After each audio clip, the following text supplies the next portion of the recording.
Hello everyone! Welcome to the very first Telegraph Hail More Than the Score Spelling Bee! We're guaranteed to have a great competition today, so let's get things going right away here with our first contestant. First up, from Cascade, Iowa, Jordan Simon. Jordan, your word is defense. Can you use it in a sentence, please? Sure. The Cascade basketball teams play really, really, really good defense. Defense. D-E-F-E-N-S-E. Defense. That is correct. Yes. Next up, from Cascade, Iowa, Gannon O'Brien. Hi, Mom. Gannon, your word is discipline. Can you use it in a sentence, please? Yes.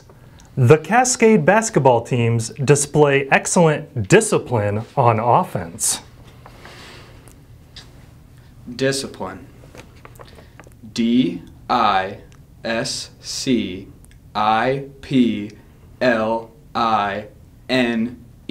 Discipline. That is correct. Woo! Okay, our next contestant from Cascade, Iowa. I'm sorry, there seems to be a lot of people from Cascade in this contest. What's going on with that? That's just how it is, Steve. Just a lot of Cascade just people in they're really tournaments smart these down days. there, Okay. yeah. All right, anyway, from Cascade, Iowa, Annie Ryan. All right, Annie, your word is resilient. Can you use that in a sentence, please? Sure. In the girls' championship win over Grundy Center and the boys' title win over Trainer, the Cascade teams were both incredibly resilient. Resilient. R-E-S-I-L-I-E-N-T. Resilient. That is correct. Yes. Next up, from Cascade, Iowa, Johnny Supel. Now, Johnny, your word is history. History. Can you use that in a sentence, please? Sure. Cascade became just the 5th team in Iowa State history to win boys and girls basketball championships in the same season. History. H-I-S-T-O-R-Y. History. That is correct. And our final contestant from, guess where, Cascade, Iowa, Nicole McDermott. Nicole, settle down. Nicole, your word is champions. Oh, that's easy. Champions. C-H-A-M-P-I-O-N-S. Champions. No, I'm sorry, that's incorrect. Steve, I know how to spell champions. Come on. I know that's correct. Do you know? Because no, that's incorrect, I'm sorry. Nicole, I think this is how you want to spell champions. C-O-U-G-A-R-S.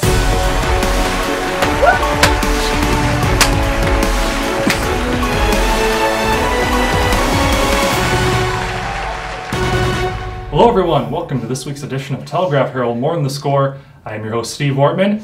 Crowded studio this week. We've got 3 members of the Cascade Girls Basketball Championship winning team joining us. Ladies, how's it going? Good. Pretty good. Has the community come down from the riveting double championships yet? Not really. No. No. Well, only happened 5 times in Iowa history. So let's dive in real quick. Jordan, I want to start with you. Unbelievable tournament run. Kind of interesting in two-way.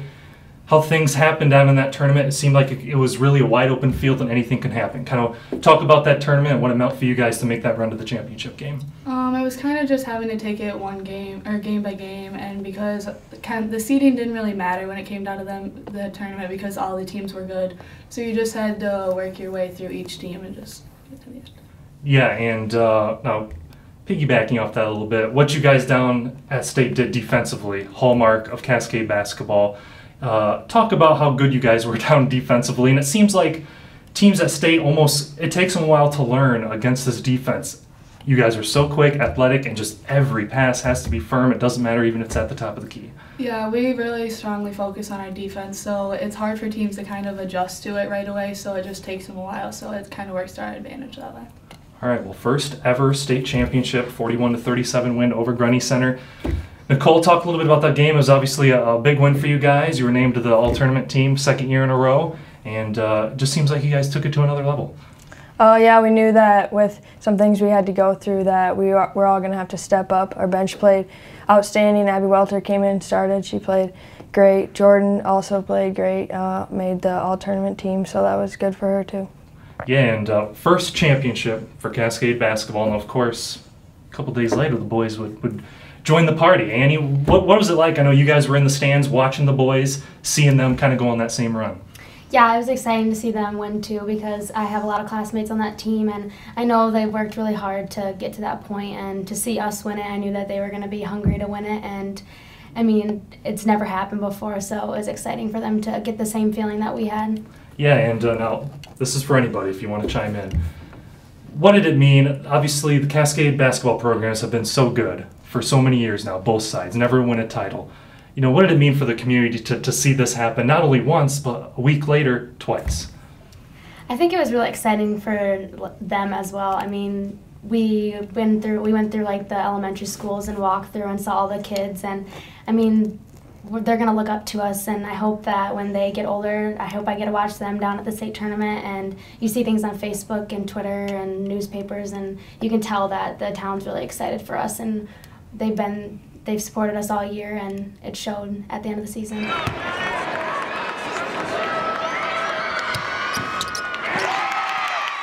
All right, now we are joined by a couple members of the Cascade Boys Basketball State Championship winning team. Guys, thanks for coming on the show. Feeling pretty good in Cascade right now, I imagine, huh? Yeah. Oh, yeah. A lot of fun. A lot of fun. Oh, I bet. Well, looking at this run you guys made in the tournament, amazing. Just a week or so later, you guys go down and win a state championship, just like the girls. How motivating for it was you, Gannon, to see the girls go on that run, and how badly you guys maybe kind of wanted to do it yourselves? Yeah. We were all at that game, I think everybody was, and we saw them celebrating and smiling and hugging each other, and we wanted to have that same feeling, so we just kind of used it as motivation the next week. Sure. Now, Johnny, can you walk us through the first two games in the tournament? Because you guys looked as impressive as anyone down at that tournament, just very dominating wins. Yeah, I mean, Coach has been telling us all year that we need to be playing our best basketball, you know, come March, and that's exactly what happened. I mean, our offense was clicking, and defensively, we faced a lot of teams that were bigger than us. We were undersized a lot, but, you know, we did a great job, you know, handling that, and, you know, everybody stepped up to, you know, play harder defense, rebound the ball, and like I said, offensively, we were just clicking. It's a lot of credit to Johnny for handling those big kids. Isn't that sweet? Nothing but love for Cascade over here. Now, championship game, trainer, you guys are down 9 in the second half. You guys go on an 18-0 run. What was the key to that run to really dramatically change the game? You know, I think we never really got down on ourselves. We never, I mean, it was a state championship game. We still believe, you know, no matter what the score was, but we're still going to win that game. And, you know, Coach has been preaching to us all year to, you know, play through the other team's runs. It's basketball, you know, sometimes you miss shots, sometimes other team shots go in. And, you know, we just played our game and played hard defense, and that's what happened. Yeah, you mentioned defense, hallmark, of course, Cascade. Yeah. But offensively, you guys were showing your prowess down there as well. Yeah, absolutely. And in the second half of that trainer game, the best offense for us was attacking the basket. We got to the free throw line a lot more, and I think that's what the key was. But offensively, definitely, our timing was there. I mean, it's great when you catch the ball, look to the other side, and expect somebody to be there, and they're exactly where they should be. So. Yeah, now, Al Marshall, of course, legendary Cascade coach for many years. A couple years ago, turned things over to Jacob Brindle. Can you talk a little bit about that transition? You guys both played for Coach Marshall and now with Coach Brindle, excuse me. How did it happen for you guys to kind of make that transition and lead to a championship? Coach Brindle will attest to this, but he gives a lot of credit to Coach Marshall because he built the program and made the philosophies what they are and emphasized defense, and then Coach Brindle just kind of took it at the high point it was and kept going up from there. So they both do a great job. Coach Brindle, I mean, a lot of it he does a lot of the offensive work and a little bit defense, but Coach Hummel, our assistant, does a lot of defensive work. So both of them worked under Coach Marshall and learned from him and do a great job.